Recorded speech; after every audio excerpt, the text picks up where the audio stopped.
A Journey by Edith Wharton. As she lay on her berth, staring at the shadows overhead, the rush of the wheels was in her brain, driving her deeper and deeper into circles of wakeful lucidity. The sleeping car had sunk into its night silence. Through the wet window pane, she watched the sudden lights, the long stretches of hurrying blackness. Now and then, she turned her head and looked through the opening in the hangings at her husband's curtains across the aisle.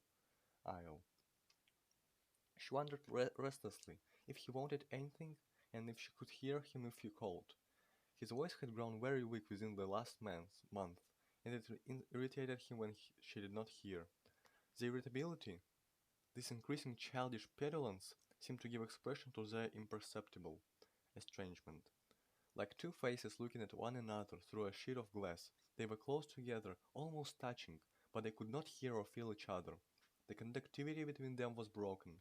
She, at least, had the sense of separation, and she fancied sometimes that she saw it reflected in the look with which he supplemented his failing words. Doubtless the fault was hers. She was too impenetrably healthy to be touched by the irrelevancies of of disease. Her self-reproachful tenderness was tinged with the sense of his irrationality. She had a vague feeling that there was a purpose in his helpless tyrannies. The suddenness of the change had found her so unprepared. A year ago, their pulses had to beat to one robust measure. Both had the same prodigal confidence in an exhaustless future. Now their energies no longer kept step. Hers still bound ahead of life, preempting unclaimed regions of hope and activity, while his lagged behind, vainly struggling to overtake her. When they married, she had such areas of longing to make up. Her days had been as bare as the whitewashed schoolroom, where she forced innocuous facts upon reluctant children. His coming had broken in on the slumber of circumstance, widening the present till it became the enclosure of remotest chances. But imperceptibly the horizon narrowed. Life had a grudge against her. She was never to be allowed to spread her wings. At first the doctors had said that 6 weeks of mild air would set him right, but when he came back, this assurance was explained as having of course included a winter in a dry climate. They gave up their pretty house, storing the wedding presents and new furniture, and went to Colorado. She had hated it there from the first. Nobody knew her or cared about her. There was no one to wonder at the good match she had made, or to envy her the new dresses and the visiting cards which were still a surprise to him. And he kept growing worse. She felt herself beset with difficulties too evasive to be fought by so direct a temperament. She still loved him, of course, but he was gradually, undefinably ceasing to be himself. The man she had married had been strong, active, gently masterful, the man whose pleasure it is to clear a way through the material obstructions of life. But now it was she who was the protector, he who must be shielded from importunities and given his drops of his beef juice through the skies were falling. The routine of the sick room bewildered her. This punctual administering of medicine seemed as idle as some uncomprehended religious mummery. There were moments, indeed, when warm gushes of pity swept away her instinctive resentment of his condition, when she still found his old self in his eyes, as they groped for each other through the dense medium of his weakness. But these moments had grown rare. Sometimes he frightened her. His sunken, expressionless face seemed that of a stranger. His voice was weak and hoarse, his thin-lipped smile a mere muscular contraction.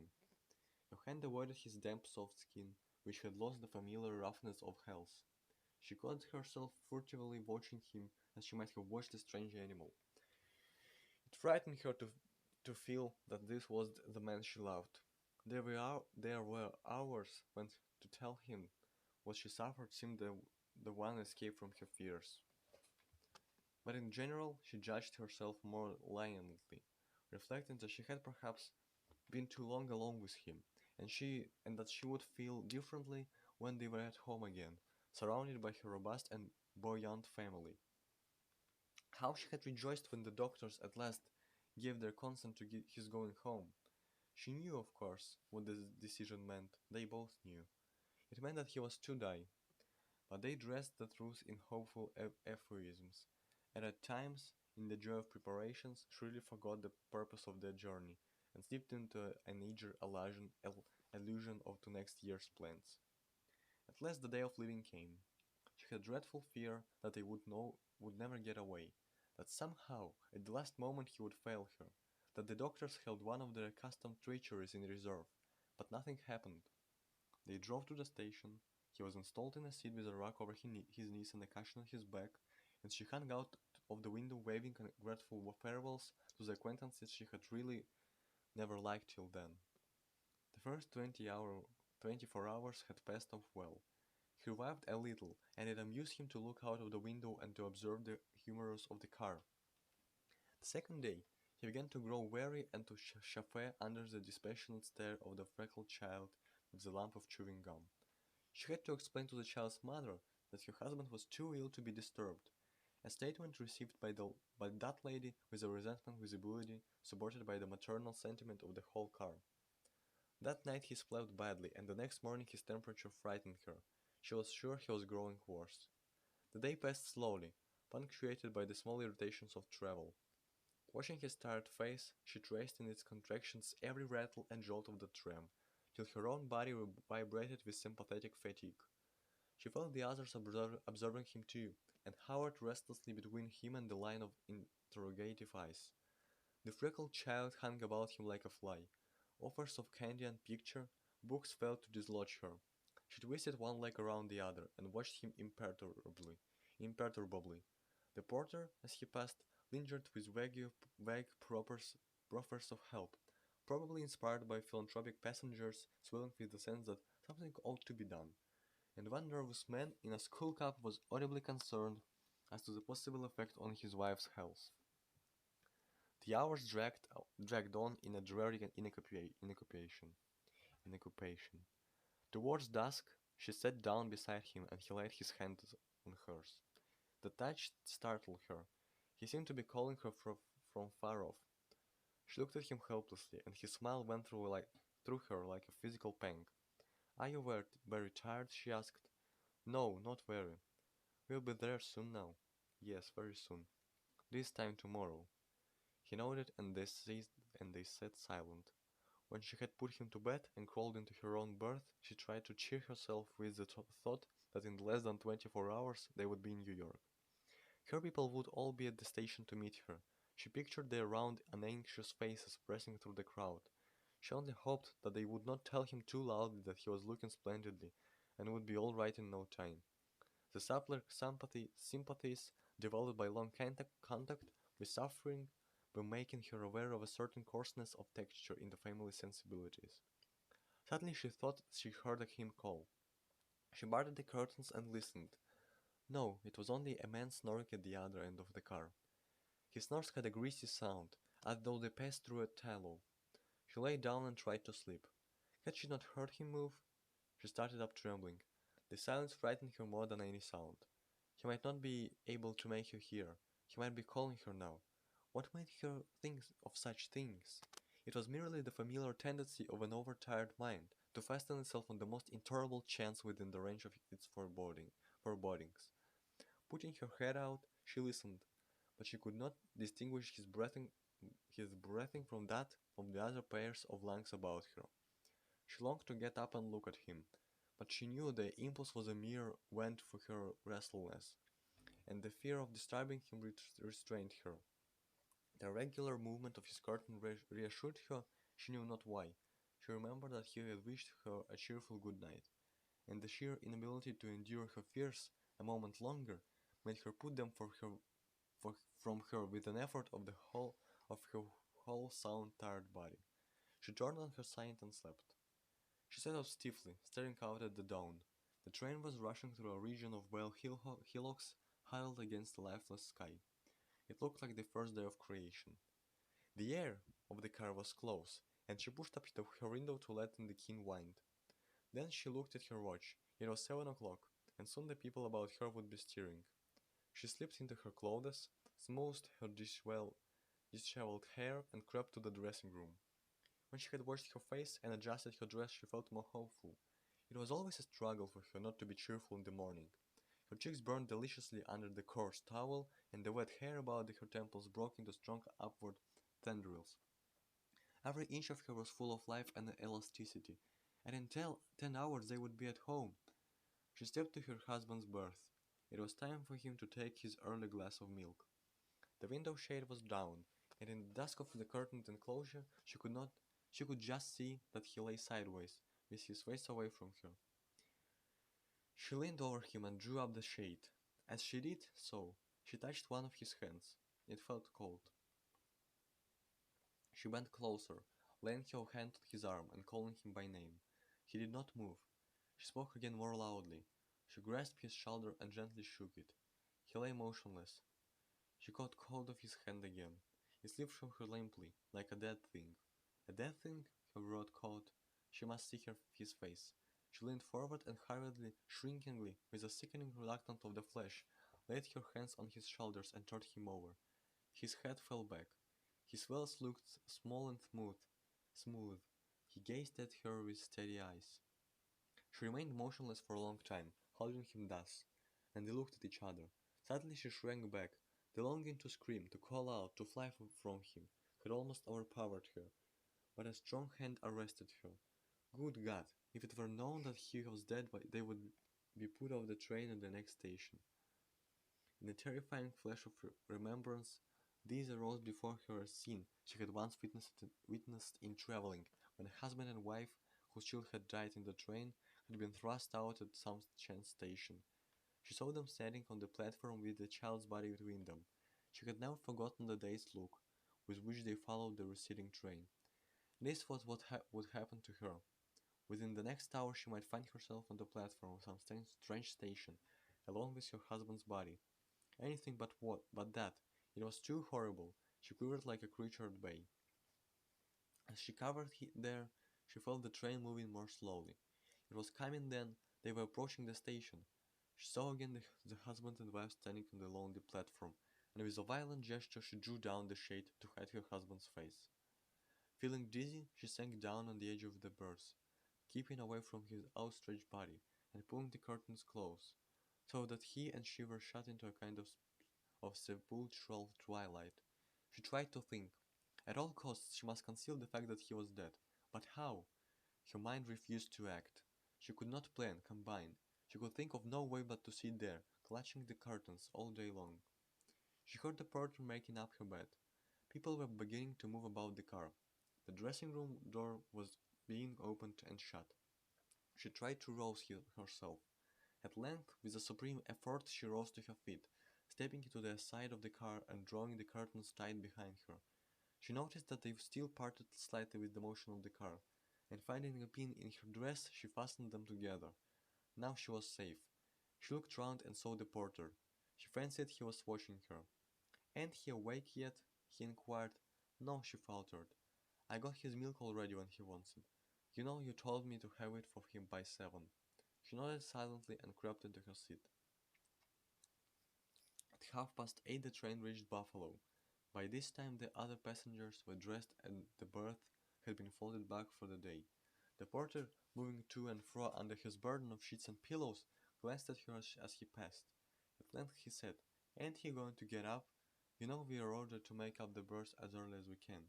She turned cold with fear. They were just entering the station. "Oh, not yet," she stammered. "Not till he's had his milk. Won't you get it, please?" "All right, soon as we start again." When the train moved on, he reappeared with the milk. She took it from him and sat vaguely looking at it. Her brain moved slowly from one idea to another, as though they were stepping stones set far apart across the whirling flood. At length, she became aware that the porter still hovered expectantly. "Will I give it to him?" he suggested. "Oh no," she cried, rising. He's asleep yet, I think." She waited till the porter had passed on.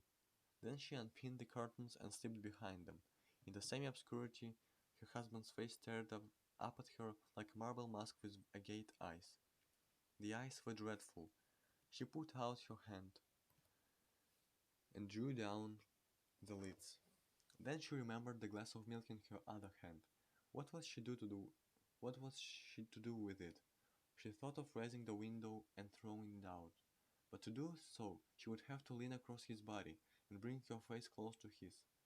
She decided to drink the milk. She returned to her seat with the empty glass, and after a while the porter came back to get it. When I followed up his bed, he asked, "Oh, not now, not yet. He is ill, he is very ill. Can you let him stay as he is? The doctor wants him to lie down as much as possible." He scratched his head. "Well, if he's really sick." He took the empty glass and walked away, explaining to the passengers that the party behind the curtains was too sick to get up just yet.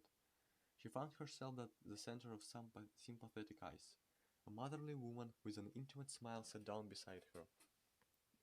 "I'm really sorry to hear your husband's sick. I've had a remarkable amount of sickness in my family, and maybe I could assist you. Can I take a look at him?" "Oh, no, no, please. He mustn't be disturbed." The lady accepted the rebuff indulgently. "Well, it's just as you say, of course, but you don't look to me as if you've had much experience in sickness, and I have been glad to assist you. What do you generally do when your husband's taken this way?" I let him sleep." "Too much sleep ain't too healthful either. Don't you give him any medicine?" Yes." "Don't you wake him up to take it?" "Yes." "When does he take the next dose?" "Not for 2 hours." The lady looked disappointed. "Well, if I was you, I'd try giving it oftener. That's what I do with my folks." After that, many faces seemed to press upon her. The passengers were on their way to the dining car, and she was conscious that as they passed down the aisle, they glanced curiously at the closed curtains. And she was conscious that as they paced down the aisle, they glanced curiously at the closed curtains. One lanterned, jowled man with prominent eyes stood still and tried to shoot his projecting glance through the division between the folds. The freckled child, returning from breakfast, waylaid the passers with a buttery clutch, saying in a loud whisper, "He is sick." And once the conductor came by, asking for tickets, she shrank into her corner and looked out of the window at the flanked trees and houses, meaningless hieroglyphs of an endlessly unrolled papyrus. Now and then the train stopped and the newcomers, on entering the car, stared in turn at the closed curtains. More and more people seemed to pass. Their faces began to blend fantastically with the images surging in her brain. Later in the day, a fat man detached himself from the mist of faces. He had a creased stomach and soft pale lips. As he pressed himself into the seat facing her, she noticed that he was dressed in black broadcloth, with a sewed white tie. "Husband's pretty bad this morning, is he?" "Yes." "Dear, dear. Now that's terribly distressing, ain't it?" An apostolic smile revealed his gold-filled teeth. "Of course, you know there's no such thing as sickness. Ain't that a lovely thought? Death itself is but a delusion of our grosser senses. When you lay yourself open to the influx of the spirit, submit yourself passively to the action of the divine force and disease, and dissolution will cease to exist for you. If you could induce your husband to read this little pamphlet." The faces about her again grew indistinct. She had a vague recollection of hearing the motherly lady and the parent of the freckled child ardently disputing the relative advantages of trying several medicines at once, or of taking each in turn. The motherly lady maintained that the competitive system saved time. The other, the other objecting that you couldn't tell which remedy had effected the cure. Their voices went on and on, like bellboys droning through a fog. The porter came up now and then with questions that she did not understand, but that somehow she must have answered since he went away again without repeating them. Every 2 hours, the motherly lady reminded her that her husband ought to have his drops. People left the car and others replaced them. Her head was spinning and she tried to steady herself by clutching at her thoughts as they swept but they slipped away from her like bushes on the side of a sheer precipice down which she seemed to be falling. Suddenly her mind grew clear again, and she found herself vividly picturing what would happen when the train reached New York. She shuddered as it occurred to her that he would be quite cold, and that someone might perceive he had been dead since morning. She thought hurriedly, "If they see I'm not surprised, they will suspect something. They will ask questions, and if I tell them the truth they won't believe me. No one would believe me. It will be terrible. And she kept repeating to herself, I must, I must pretend I don't know. I must pretend I don't know. When they open the curtains, I must go up to him quite naturally, and then I must scream. She had an idea that the scream would be very hard to do.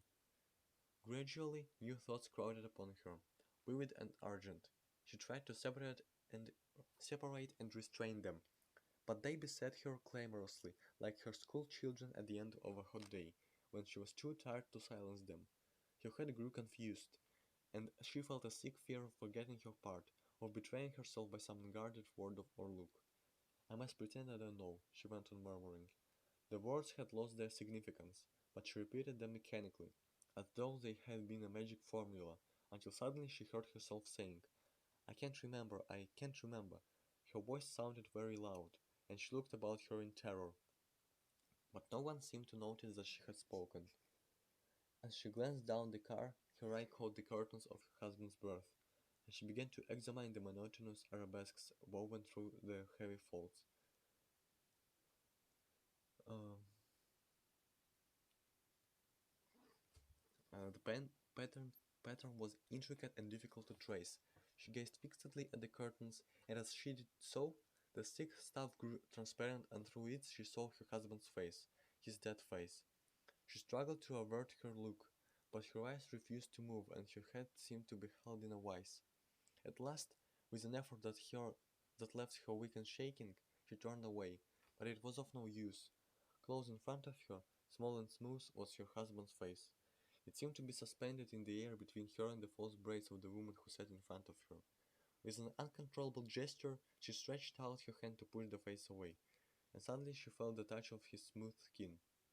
She repressed a cry and half started from her seat. The woman with the false braids looked around, and feeling that she must justify her movement in some way, she rose and lifted her traveling bag from the opposite seat.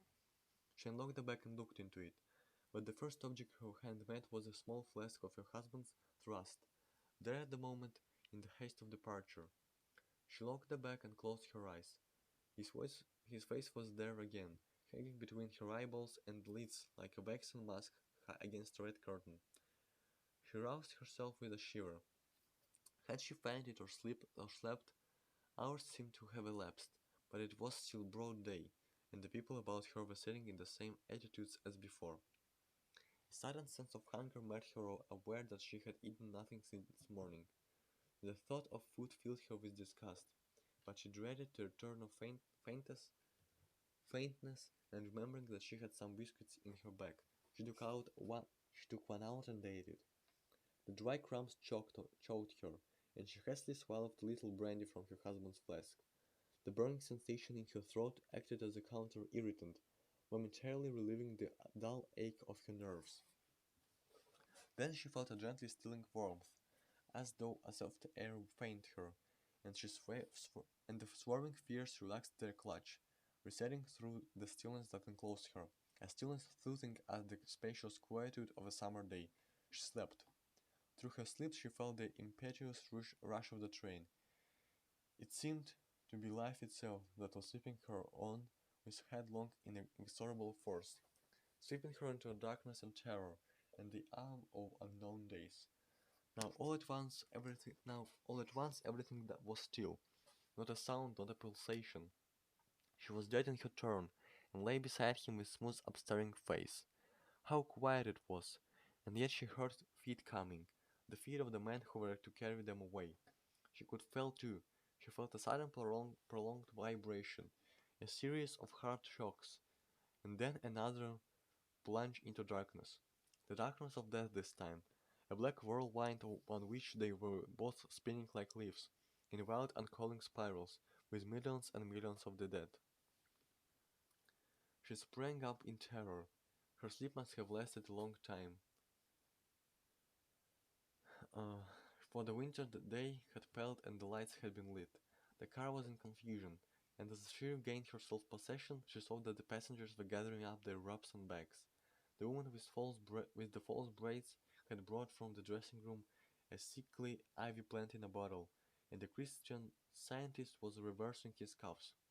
The porter passed down the aisle with his impartial brush. An impersonal figure with a gold-banded cap asked for her husband's ticket, A voice shouted, "Baggage Express," and she heard the clicking of metal as the passengers handed over their checks. Presently her window was blocked by an expanse of sooty wall, and the train passed into the Harlem Tunnel. The journey was over.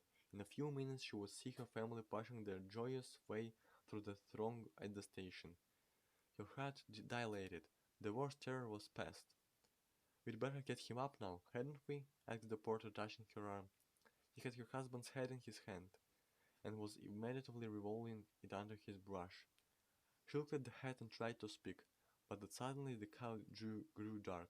She flung up her arms, struggling to catch at something, and fell her face downward, striking her head against the dead man's